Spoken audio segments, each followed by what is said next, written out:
All right, welcome to Witchpolice Radio. One of the things I do every year that I think people who have been following the show for a long time know is that I like to kind of as the year progresses come up with a list of my favorite local albums of the year. And it always changes obviously throughout the year. And usually by early December I've kind of got it in place. I know which ones are going to make my list, which ones I can maybe give a few more listens to or whatever. But this year my list changed at the last minute because an album came out that the three guests on this episode created, and it's going to end up on my list for sure. I'm not sure exactly what spot yet, but I've been listening to it pretty heavily since it came out, and I'm glad that I did, and I'm glad I didn't just decide, here's my list, I'm done, because it's absolutely worthy of a spot on my favorite local records. And despite the fact that it's fairly new, I've been listening to it a lot. So I'm very happy to have the three of you on the episode here to talk about this album and to talk about a lot of other stuff. So I think the best way to do this is if the three of you want to introduce yourselves and then maybe just give a bit of background about the project. So let's start with Rob, as I guess the most known quantity on this podcast. You produced this record. Maybe introduce yourself first and then we'll go to the other two.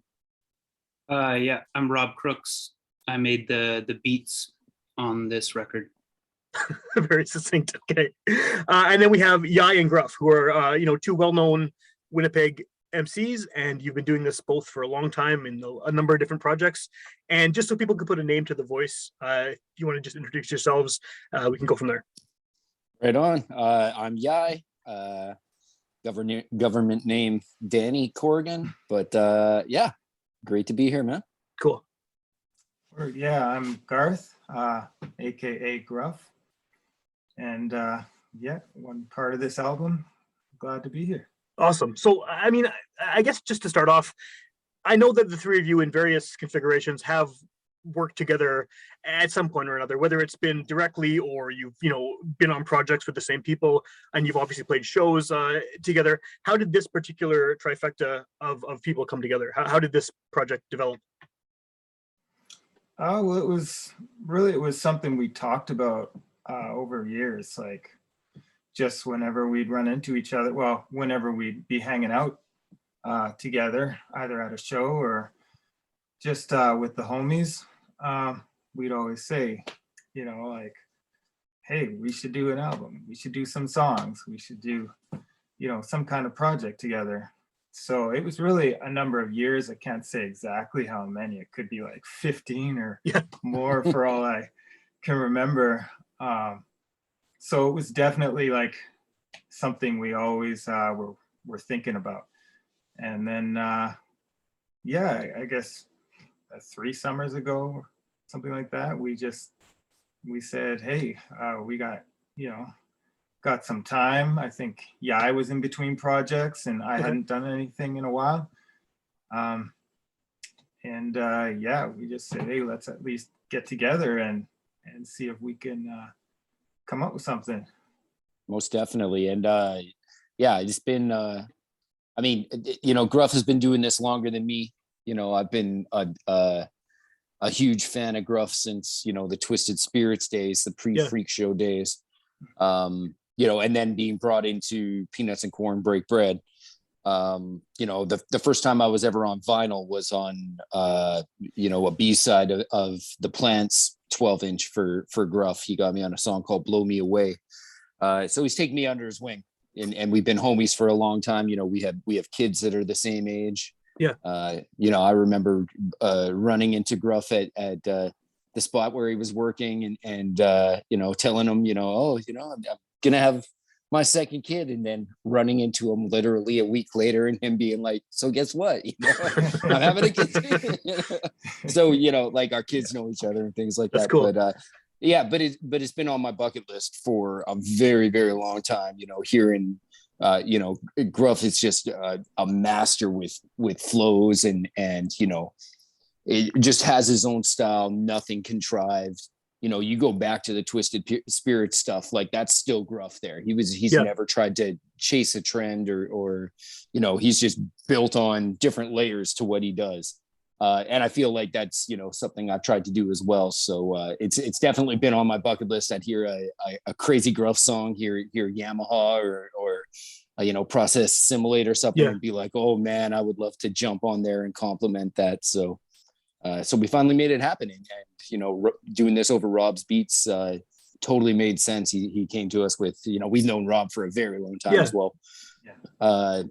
So just he came to us with some great beats, and we just started, slowly plucking away. And this has been like kind of a passion project for us. We've, this is not something we mailed in and did in 3 months. Like Gruf was saying, we were working on this for a number of years, and really polished it, really refined it, and put a lot of work into it. And we're really happy with how it turned out. Well, that was sort of one of the things I was wondering about too, is whether it was a pandemic project, but it sounds like this has its roots way before any of that even happened, right? Yeah. I mean, it's the full year, if not. Correct me if I'm wrong, guys, but I think, did we record any of it during the pandemic? I think we were done the recording process. We were fine tuning things, and Rob was doing his, post-production stuff and everything like that. And we were still like, what are we going to call the album and things like that were kind of like, that's not where we started from. We've been working away at this. Like, I would say even, I'm going to say like maybe we started the first song 4 years ago, something like that. Okay. So it's been a while. Yeah, it's quite a while. Does it, have you, now that you listen to it, now that it's released, you have a physical album you can listen to it online, all that stuff. How do those songs feel to you now after being sort of created? It is quite a while in the past, whenever you're 3 or 4 years down the line. I'm sure you're happy to have them released and happy to have it out there, but what is your sort of take on the material now, years later? Yeah, it's I really feel it's solid. Like, I feel quite good. Like he said, we've really worked at it, and I think it shows. I think I actually feel better about this album than I have some of my past stuff, just because being so involved, like seeing from our side every inch of it that we did, and I feel really good about it, actually. Cool. I as well. I mean, I've done a handful of group projects before, with Park-like Setting, with Gumshoe Strut, Break Bread, different things, but never quite done something quite like this where, I feel like we really tried to complement each other and push boundaries in terms of bouncing off of each other multisyllabically, whether we're trading off like fours, or we have one song called No Hominum, where it's like we start by doing fours and we gradually like make it, twos, then ones, then we're merging and bouncing off of each other, and then we're saying the same thing at the same time. Like, we labored away at this and really tried to, with that song specifically, went back and forth. Gruf would send me a 4, I'd play off of that, or he'd send me 2 4s, I'd try to blend them together, and then he'd come back and refine his to complement, what I wrote even better. So I think I've never done anything quite to this degree in terms of working with someone else and bouncing off of them to this degree. There's another song, Civil Defenses, where we literally every single syllable of each of our verses lines up with the other one. That's so cool, that and at the beginning of the song you can hear it in the background where both of them are layered, and it's the exact same cadence, the exact same rhymes. Like the rhymes, my first word rhymes with his, everything like that. But we're just like, wow, it's some stuff that, we're both huge fans of, a lot of West Coast technical rap, Project Blowed, old Soul Sides, Quantum stuff, like the Freestyle Fellowship for sure, Chillin' Villain Empire, a lot of stuff that just like really pushed the boundaries in terms of multi-syllabic rhymes and just styles that it's just like no one's quite done before. So I feel like we've had those conversations for a long time, me and Gruf. We were both huge rap fans, but I feel like we tried to bleed that out in this album, and I feel like every time I listen to it, especially now having physical vinyl and cassettes in my hand and things like this, there's nothing on there that I'm like, oh man, I wish I could do that. Like I'm very, very happy with all of it, That's awesome. Yeah. Well, I think the first thing that hits you when you listen to the album is just, it's so dense with lyrics. And I mean, that goes to a lot of what you're just saying. It's just like a barrage of rhyming, which is awesome because, I mean, obviously that's not a style that you created, but it's something that I think is maybe not heard as often in 2021 than it would have been, in the past. So it's very cool to just hear something that's just lyrics and just words coming at you from all angles. It really makes an impact, I think. Yeah, I totally agree with that. And I think, again, we really pushed ourselves for that. I think it's something that like a listener, and I'm now that people have been, some people who got it right away have listened to it for a couple of weeks now. Yeah. Like I think there's something new you can get every single time that there's, a lot of it, I guess, could be considered like stream of consciousness, rhymes, though not all of it is. Though again, like we can be pretty cryptic and stuff, but we definitely came style first, it dived right into the style deep end with this one. So, well, yeah. Sorry, go ahead, Gruf. Well, that's, as he mentioned, I mean, that's kind of what drew us together. Being heavy into flow, being heavy into style. I mean, we would talk about our favorite rappers or our favorite tracks. And so we're not only like, it's the back and forth, but it's also that we really have, like, this couldn't have happened with any other rapper that I know. Like, we really have that deep kind of attachment to or interest in this way of writing, or just like writing differently. And I think that's why it brought out something that that I feel is really special, and like I feel really good about. Well, I was gonna say the stream of consciousness stuff that you were talking about a second ago. It does come across as like that, but then it comes across like stream of consciousness, but also planned, if that makes sense. And that's what I really like about it. It reminds me a lot of some of the jazz I listen to, where there's completely chaotic shit going on, and then suddenly you realize that everyone's coming in and playing the same note all at once, and you've just listened to 15 minutes of noise, and then suddenly they're all right back in tight, and that there's thought and there's planning and there's like kind of arrangement behind it. So, and that's kind of what I got from some of the songs, where it sounds like you're just going off, but then based on what the other person is doing, it's clear there's a plan, right? Yeah, definitely. Most definitely. Exactly, the structure and things like this, where I think like some of the songs where one of us will break into a certain flow, at the fourth bar or the eighth bar, whatever it is, and the other one will complement that in theirs. There was a lot of I can speak for myself on the planning side of it, mapping out exactly what I want to do to like complement something that Gruf sent me, or if we're sitting down, mapping it out together, in an organic way, but like, it's a little bit of a puzzle sometimes with trying to fit these things together, or retroactively go back and try to like change something here, tweak something here to complement each other a little bit better and things like that. So, yeah. Well, maybe a question for Rob would be, we're talking about the lyrics here and the vocals and everything, and how dense it is. How do you kind of create music for this? Well, keeping it interesting, but also not kind of stepping over the amount of rapping that's going on. Yeah, I mean, that's exactly it. I was, I guess, trying to strike a balance between, because they were really pushing boundaries in terms of flows and stuff. And so I wanted to get in on that too, and kind of experiment with the beats, especially like the drum patterns. But at the same time, I wanted to make sure I was giving them enough room to for them to like highlight what they're doing. So I think it was just, making sure that I wasn't overstepping, but also trying to be as innovative on the beats as they were being lyrically. What was the process? Did you bring them the beats first, or did they? How were the songs developed? So basically, I would give them loops, like really basic beats with no changes, and then, it's hard to remember the exact process, but I think we would record a lot of demos. So I would get demos, and then I would kind of start to restructure the beats around the demos, and then, the songs and the beats kind of like really evolved together. I think it's really something that it ended up something much different than it started out as. Okay. Yeah.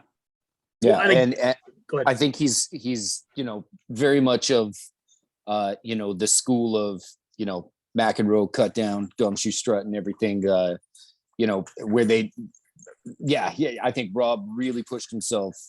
You know, he's evolved a lot since I first knew him, you know, 20 plus years ago. But yeah, I think he really went back and refined things a number of times with this record. And I'm personally really happy with what he's done with this record. Cool. Yeah. Yeah, I me mean, as working, well. working with Gruf and Yai too, it's like, you know, people are waiting to hear this record, right? Because they've never done a record together, and it's like, it's just such a perfect partnership. So I also just really wanted to do it justice as well as I could, you know. Cool. Well, I know this obviously isn't the Peanuts and Corn release, but you have the long history with that label, and there's, you know, kind of a very defined group of rappers that are part of that label. And everyone has a very distinct voice, including the two of you. So what do you think works with the two of you? I mean, you know, you've all worked with each other on that label and been on each other's tracks, and there's definitely like an incestuous kind of vibe with everyone's projects on there, and everyone sort of complements each other differently. But what is it about the two of you? Because you both, I mean, separate individually, you're very distinct, and I mean, it does work together. But what parts of each other's sounds, I guess, do you feel mesh well on this project? Well, I think, as we said, like, just like style coming together, and I have to say, like, Yai is like just very on point. He's very, like, with his style, you know, it's like mathematical. Yeah. And it's not just something I admire, even though I'm more stream of consciousness, I think, in my approach. I feel like I have that mathematical side too, like, where, Oh, most definitely. yeah, like, where, like, I like to hit like a certain amount of beats and syllables within a bar, and you know, it's not maybe always as mapped out, but it's like, that's something that I feel I connect with Yai's style. Okay. And yeah, if I can add to that, I think the syncopation on both of our parts, and the very, like he says, I think for me, I'm a very logical, mathematical person. I think for Gruf, he comes to kind of the same place, but he comes there a bit more organically. He's just kind of always seemed to have this, and like when we have our conversations, it's yeah, we really we get into some great conversations of just how we think about music, how we think about hip hop, how we think about composing, and putting things together, that I think is just like, oh wow, yeah, like I would have thought you did it this way, and things like that. So right. yeah, so it's kind of like coming to a similar complementary spot, but coming from different angles to get there, you know, which I think when it's a genre like hip hop, where you know, when we were coming up, you couldn't take a hip hop class, you couldn't take, you know, you had to learn by being a student, you had to study it, you had to love it, you had to, you know, and number one rule is you can't bite. So you can't be a biter, you can't copy someone else. So we just came to these with our, you know, our set of, I don't know, morals and different ways of arriving to where we are. But I agree. I think we really complement each other really well. Cool. Yeah. Well, like Rob was saying earlier about it being an album that people were anticipating, like everyone has been wanting to hear this for a long time, this collaboration between the two of you. Do you feel like at this point in your careers as rappers that is the pressure off a little bit, in the sense that you don't have anything to prove anymore? Everyone who is going to listen to you probably already knows who you are. They're familiar with your work. They know what you can do. Is there less pressure, or is there more pressure trying to be like, okay, we're at this point in our lives now, we have to show that we can still deliver the goods? Or are you in like a comfort zone where you can just do what you want to do and enjoy it as it comes out, sort of? I definitely feel there's less pressure. I mean, there's always like, I haven't done certain things in a while, so there's a bit of pressure, like thinking about rapping on stage, doing a live show, and executing it like really well the way I used to.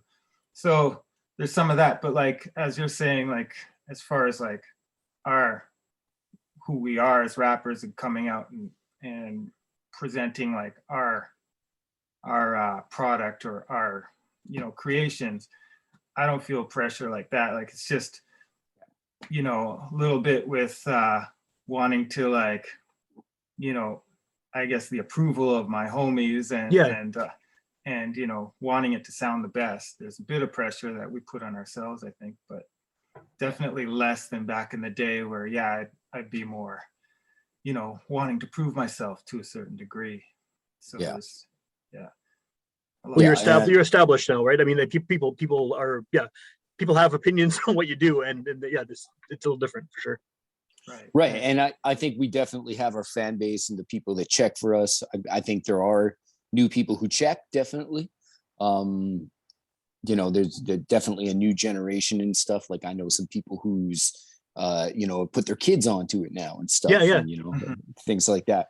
But also, I mean, you know, we were never, neither of us was really going for any, you know, trying to win a Juno or Of course, trying yeah. to cross over or do something, anything like that. Like we know what we're doing. And I think it's one of those things where, you know, we're in our 40s and still, you know, I think still getting better. And I think Yeah. there is, you know, that didn't used to happen in hip hop. There was a steep decline, you know. Big Daddy Kane on his fourth album, like it was a steady decline, like pretty much every AC Alone, even, and everyone, you know, like there's a point where it's like they can still rap, but like it was masterpieces before that. And then I think that hip hop, even bigger hip hop, you know, there's people like Black Thought, there's people like Nas, who is just like, they were great, but now like they got years on us and still, I think getting better technically and stuff. And it's like, I think we're,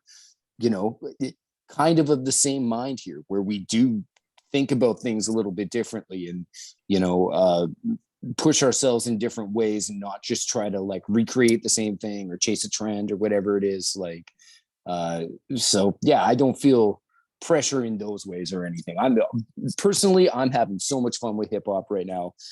Since the beginning of the pandemic myself, I've been doing a ton of writing, more than I probably ever have, strangely enough, in this uninspiring climate.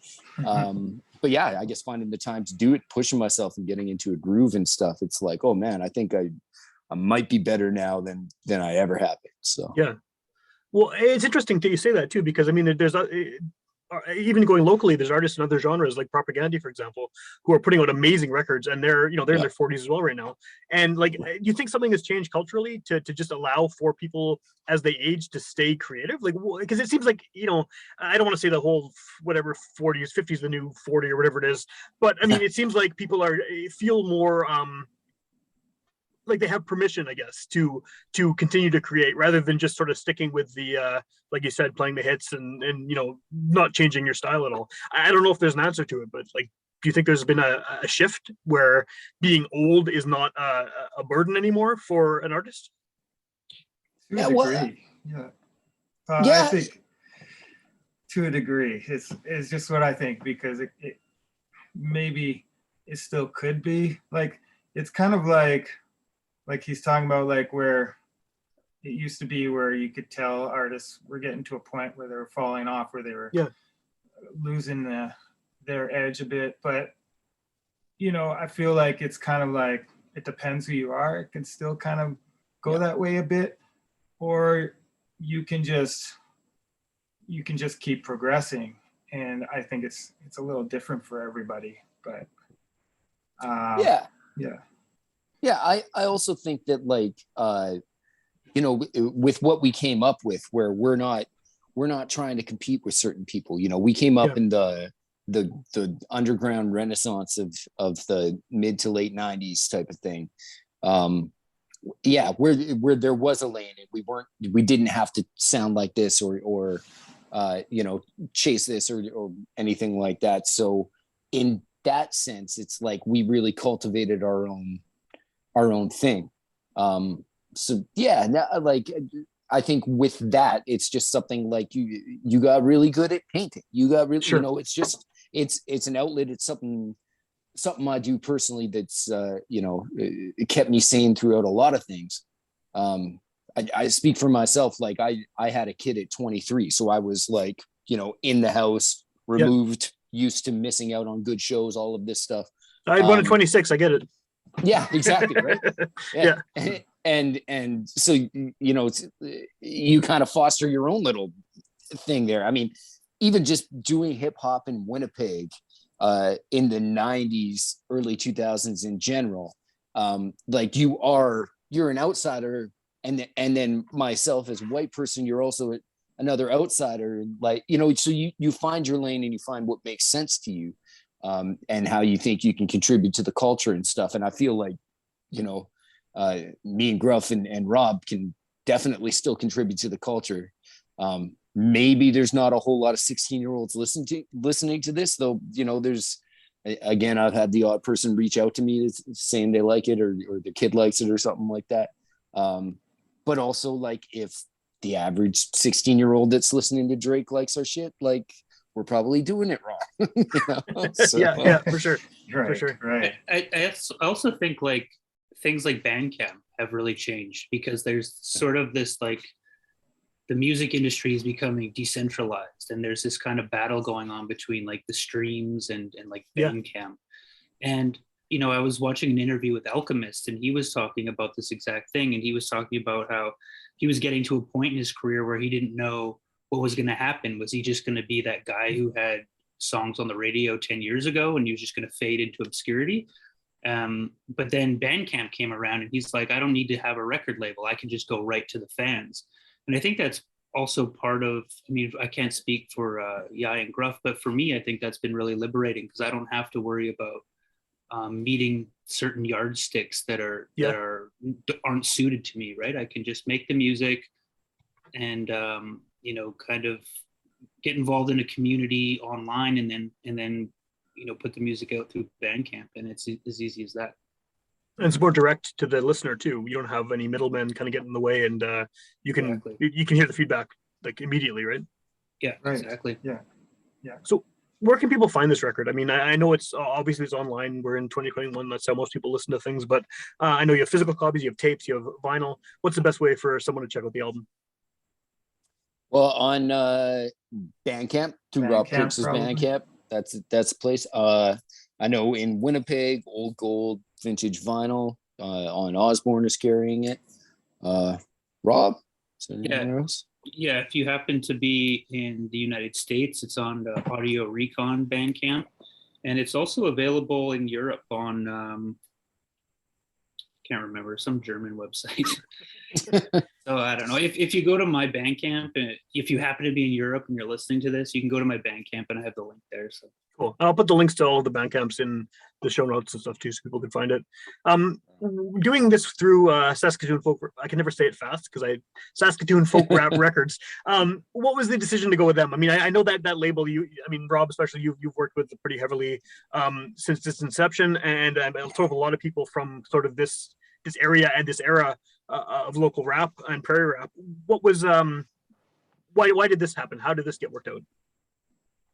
Yeah, I think it was just, it worked with you know, with Rob being involved, and we didn't go into this thinking like, where are we gonna, you know, how are we gonna release it? It's just like, let's make this record and figure that out after.